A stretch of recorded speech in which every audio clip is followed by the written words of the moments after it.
Hey, what's going on everyone? Welcome to another video of both owned Teslas.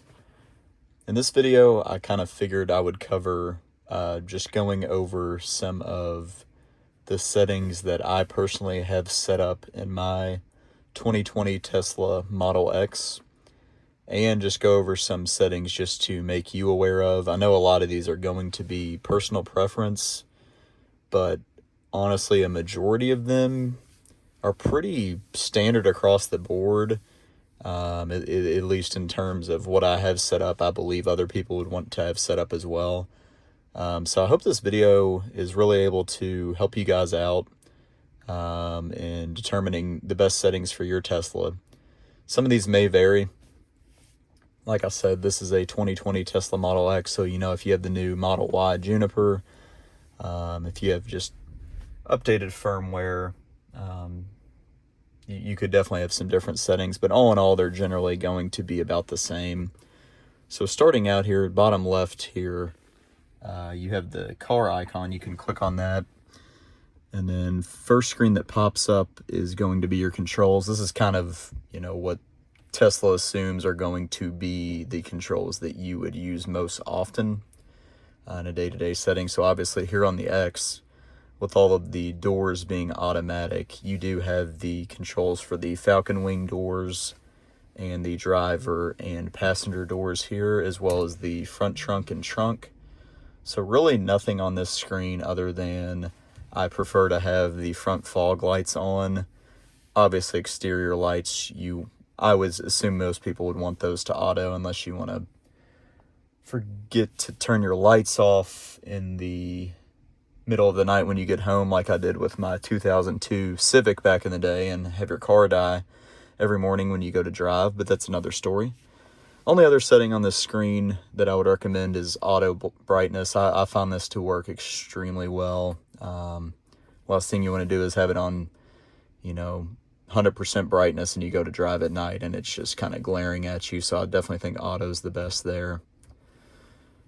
Moving over to pedals and steering, this might be different for some, but it's going to be general across the board. Acceleration, I personally like my tires. I want them to last longer. I know it's not proven, but I feel like in chill mode, your tires are generally going to last longer.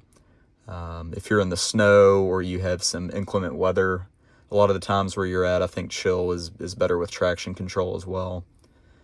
So usually leave that on chill unless, have someone in here that hasn't experienced a Tesla before, and I'll put it in standard and show them the 0 to 60 times. Steering weight, again, I just leave that on standard. Sometimes I'll go to light because I do find the steering in this vehicle to be a little heavy. I'm assuming most people will want hold for their stopping mode. Maximizes regenerative braking, and will actually hold down the brake for you when you stop, so you don't have to sit there and hold your foot on the brake. First world problems, but once you've experienced it, it is a game changer. Regenerative braking as well, I have on standard. I really like regenerative braking. It just makes one pedal driving realistic, and it really does help me out. Everything else is pretty slip start. Sure, I'll use that in the snow if there's bad weather. Range mode, reduces climate control power. It's kind of like a low power mode that you would see on your phone. I don't really use that too much. Trailer mode, obviously, if you're towing, which I'm assuming most of the time in this vehicle you wouldn't be. Moving on to suspension. So if you're on, obviously, the 3 or Y, you won't have this, but I like to basically leave mine on medium. I do the suspension damping to auto. A lot of people like it low in this car. I like medium. I think medium is worse for the half shafts, and low is worse for the tires, so it's kind of a pick your poison kind of deal. Use comfort damping and autopilot. When you're on autopilot, you kind of want a smoother ride for the autopilot and for yourself. So I just kind of use that. A lot of people will use this default ride height to low, but like I said, I kind of like mine just being more so towards the medium side for a comfier ride. If I put it into standard mode, acceleration, sometimes I will go sport mode here. But it's, again, this screen's kind of personal preference. Charging, I never really charge above 80% unless I absolutely have to. Still, jury's still kind of out, but I still think, you know, max of 80% is better for your battery than going up to 100 every single charge. At this you can change your charge current at each location. So where I'm at right now, I've never charged here. I don't think there is a charger here. So I obviously don't have the current set. At home, I would have it at 40 amps or 32 amps for one of our 50 amp chargers. And then this is where you can schedule your charge as well. I do this through a separate third-party app, so I really don't need to utilize that here. That's basically it on the charging screen. Autopilot, this will vary for people because I do have the full self-driving. Luckily, that was included when I bought this vehicle. So the settings will be different. So basically, you have cruise control, auto steer, full self-driving, double click down for full self-driving. I like to have mine on hurry. I feel like autopilot is a little slow in general, so the faster it can go, the better, in my opinion. Max speed offset, this says 40% recommended. That is absolutely wild. That would be, forgive my bad math, but if you're in like a 20 mile per hour zone, that would put you at, you know, like 30 miles an hour. Not really what we're going for here. So I think 20% is pretty good. This just means that it will go default to 20% over the speed limit when you go to put it in full self-driving. Another one here is this expanded full self-driving visualization. So what that will do is on this screen, it will kind of make the whole screen into full self-driving. I like having some of my screen real estate, so I choose to not have that option turned on. Moving on down here, so summon. My vehicle's a little too old to have this summon feature work very well, but this is the feature that will allow the car to come to you if you have your phone on you and your car's parked in a grocery store parking lot, whatnot. Speed limit warning. I choose to just have it display. This means if you're going over the speed limit, it will just display a speed limit sign. And again, the offset for it to display that is if I'm going 15 miles per hour or over the speed limit. Forward collision warning. I think a lot of people agree on this. The earlier the better. Sometimes it can be a little annoying, but it also could potentially save your life. Lane departure avoidance. I like warning. A lot of the times here, you don't really use your turn signal to change lanes. So if you go to change lanes and you use assist, sometimes it'll jerk you back over into your lane, which I don't particularly like. Emergency lane departure avoidance, I think that should be enabled for everyone. Obstacle aware acceleration is pretty cool. It'll limit acceleration and apply brakes, if someone's flying up behind you, whatnot. So just an added security feature. Green traffic light chime. I'm usually paying attention while driving. Some people might like this feature. It'll just chime you when the light turns green. I personally do not recommend that feature. For vehicle, a lot of this is going to pertain to the Model X, but just default height for the Falcon Wing doors, I like auto. I hate when they open barely and you have to crawl in to get to your back seat. I like having the automatic doors is really cool. I exclude it at home, when you're going to wash your car and it's constantly opening your driver door for you, it can get a little annoying, but in public places, it is pretty cool and a nice feature to have. Close everything with the key fob is awesome. You can have every single door open except for the front, and it will close all the doors at the same time. I'm assuming most people will want to have this as well, walk away door lock. This is where you just walk away from the vehicle with your key fob or your phone key, and it will automatically lock your doors. Everything else, there's a child protection lock. I don't have a car seat in here right now, so I have no reason to use that. Driver door unlock mode is super annoying. I would recommend turning this off. You basically have to go into the driver door every time before the other doors will open. I do have notifications for if a door or window is left open. I would recommend having that. That's pretty standard. Lock confirmation. Yes, I do like to have, kind of being able to hear when my car is locked when I'm walking away. Mirror, auto tilt, auto fold. I would recommend those as well. Auto wiper beta. Bit of a hit and miss there. But it's better than having to manually switch your windshield wipers on every time, so I do choose to leave that on. Seats here, this is basically just, if you want the seats to be easy entry, you can adjust the seats from here on this screen. Pretty cool there. And then lights, so obviously we kind of touched on this earlier. I use auto front fog. The auto high beams on Teslas are pretty good, so I recommend leaving that on. Headlights after exit is a good security feature. You're getting out in a dark alley, dark parking lot. You can leave your headlights on for a little bit after you get out of the vehicle. Ambient lights, I have it off right now just for this video for better clarity of the screen, but usually that's on auto as well. So display here, I like to roll with dark mode at all times, but you can choose whichever mode you like.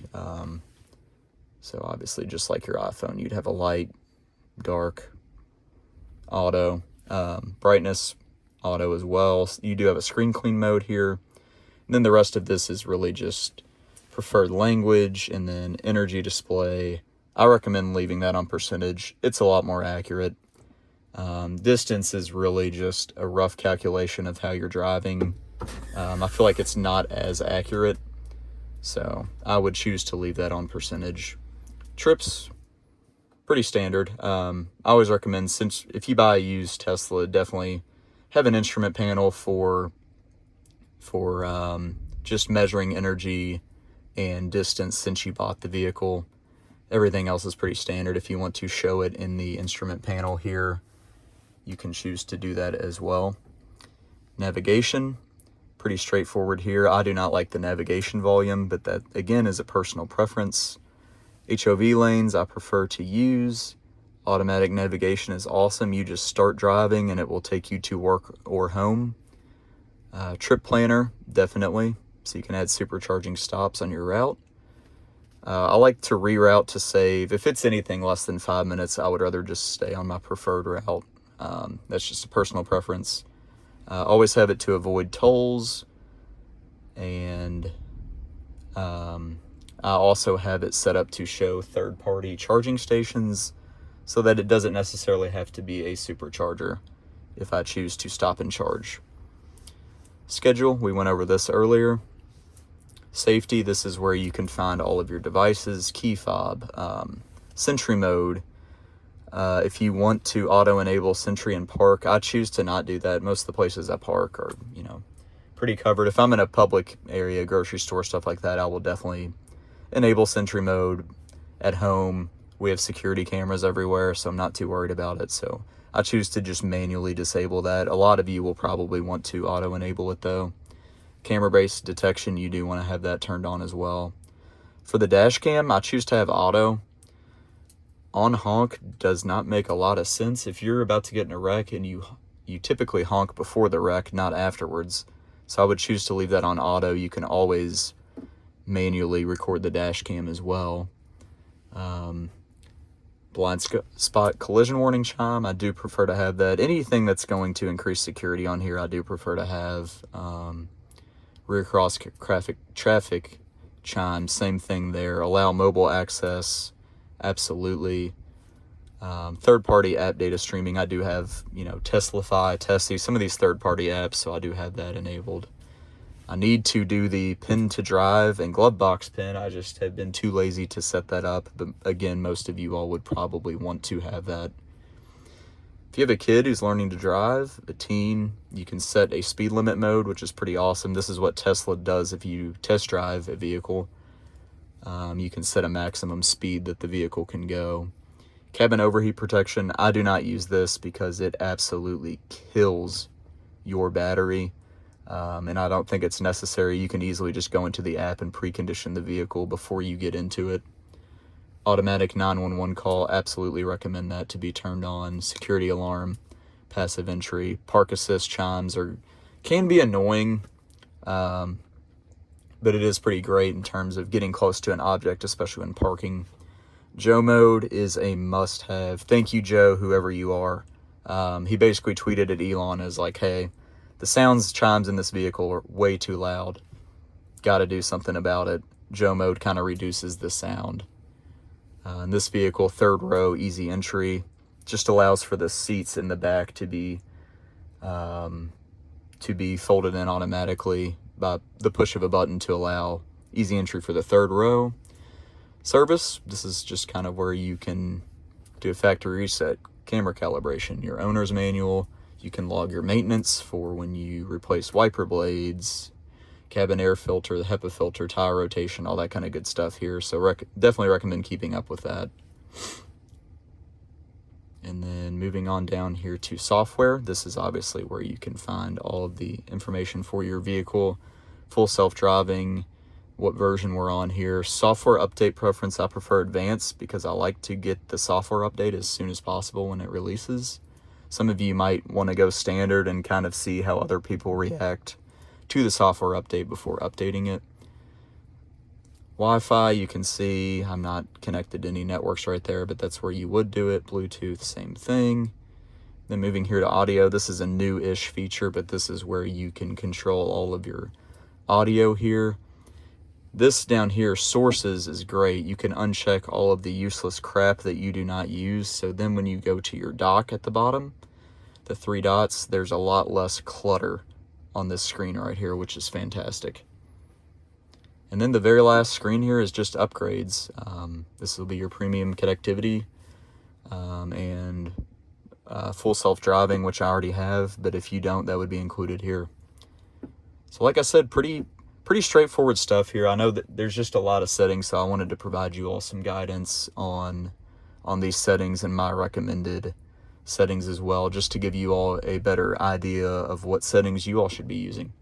So yeah, if you all enjoyed this video, please subscribe and definitely leave a like below. It really does help out the YouTube channel. Obviously, I'm still very early in my journey and growing, so any help is greatly appreciated. I'll catch you all in the next one.